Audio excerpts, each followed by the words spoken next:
اهلا بيكم يا حلوين، فيديو جديد. عاملين ايه؟ يا رب تكونوا بخير. النهاردة هشارك معاكم اول يوم من تحدي مذاكرة 50 ساعة.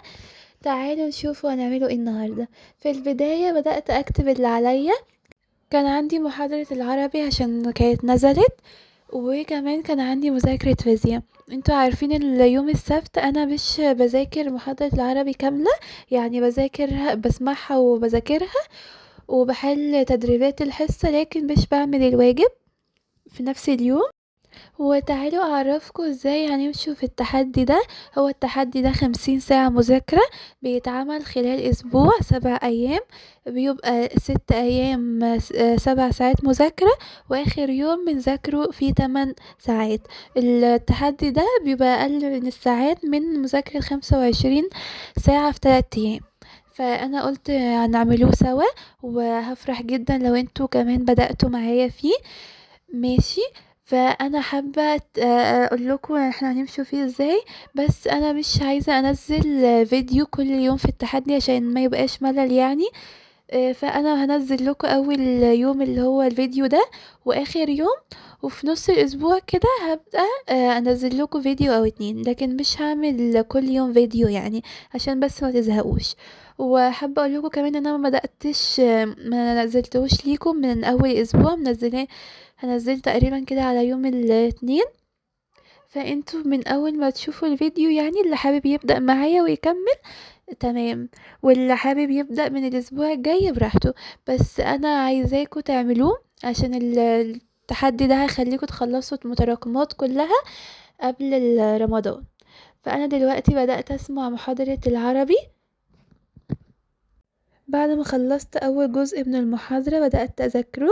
قسمت المحاضرة، كل جزء بذاكره لوحده، مش بخلصها كلها على بعضها بعد كده ابتدي اذاكر. الحركة دي حلوة جدا، مش بتخليكوا تزهقوا، وفي نفس الوقت على اخر اليوم كده تلاقوا نفسكوا خلصتوا المذاكرة وخلصتوا المحاضرة، فما بتخليكوا تنجزوا يعني في وقت اسرع.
هنا كنت خلصت مذاكرة وعلمت على اول ساعة. هي كانت المحاضرة الجزء الأول نص ده تاني ساعة، سؤال. وذاكرتها في ازاي نص اكتب ساعة. تمييز العدد؟ ازاي وهنا اكتب كنت العدد؟ بدأت ازاي الجزء اعرف العدد؟ التاني. على سبيل المثال، حضرتك دلوقتي قلت لي انا رحت اشتريت 3 بناطيل مثلا. الجزء التاني كان ساعة وتلت، أخدت منها ساعة وبعد كده خدت بريك، وهرجع أكملها. بعد ما خلصت التلت ساعة الأخيرة من جزء المحاضرة، بدأت أظبط التايمر على 40 دقيقة وأذاكر عشان أخاطر أكمل بقية الساعة. تعالوا دلوقتي احكيلكوا عملت ايه في شامل مستر خالد صقر. انا كان امتحنته اليوم الجمعة بعد ما جيت من المعسكر الفيزياء. امتحنته كده الفجر. خدت فيه وقت يعني ساعة ونص، وهو كان 50 سؤال. كانوا متقسمين على الفصل التاني والتالت والرابع.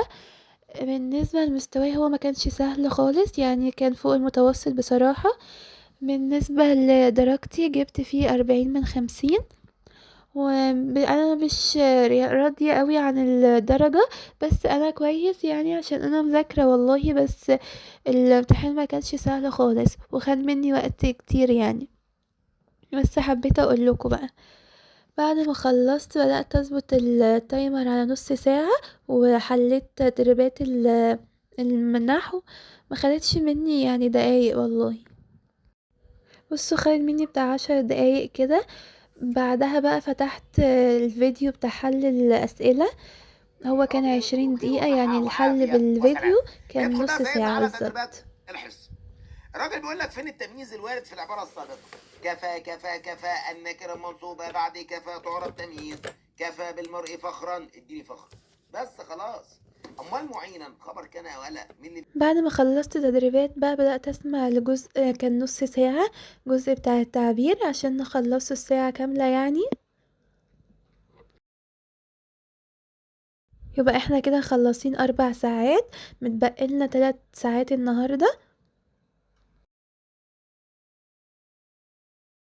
ودلوقتي بدأت أسمع بتاع الجزء بتاع القصة، هو كان 19 دقيقة تقريبا، وسمعت بعده على طول آخر جزء. هي المحاضرة كان 5 ماشي. احنا كنا واقفين أجزاء، ان سمعت الصليب آخر جزء بيكلمنا عن الدور بعدها بتاع الثالث اللي هو الإتمام. الازهر. يبقى احنا كده تقريبا صح. مخلصين ساعة. واحده واحده كده ركز معايا. كنا واقفين في الفصل الثاني. بصوا أنا دلوقتي هفتح آخر محاضرة، هي نص ساعة. هسمعها بعد كده نبتدوا بقى نذاكروا حاجة تانية. لما خلصت علمت على الساعة 5 وخدت بريك. كنت بوريكم السناكس اللي ماما كانت جايباها لي، كان جايبالي شيبسي هي هيلثي شوية، وبسكوت بالتفاح والقرفة، والشوكليت دي دارك باللوز. ودلوقتي ظبطت التايمر على ساعة ونص كده، وبدأت أذاكر فيزياء. أنا ما ذاكرتهاش على بعض، كنت مقسمتها على مرتين، كل مثلا 45 دقيقة أو كده باخد بريك شوية.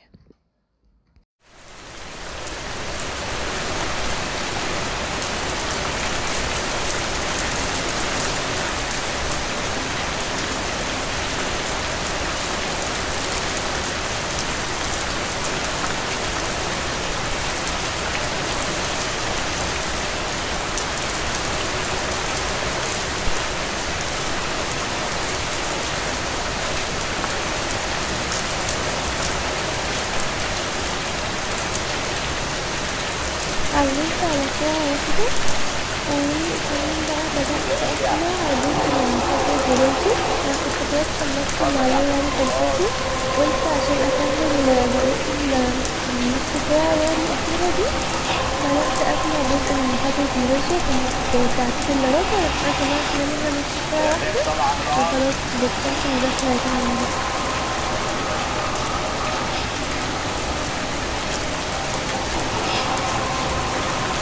وبقى إيه لما خلصتني علمت على آخر ساعة الساعة 7. وكده نكون وصلنا لنهاية الفيديو ده. حلوين لو عجبكم متنسوش تدعموني بلايك واشتراك في القناة. باي باي.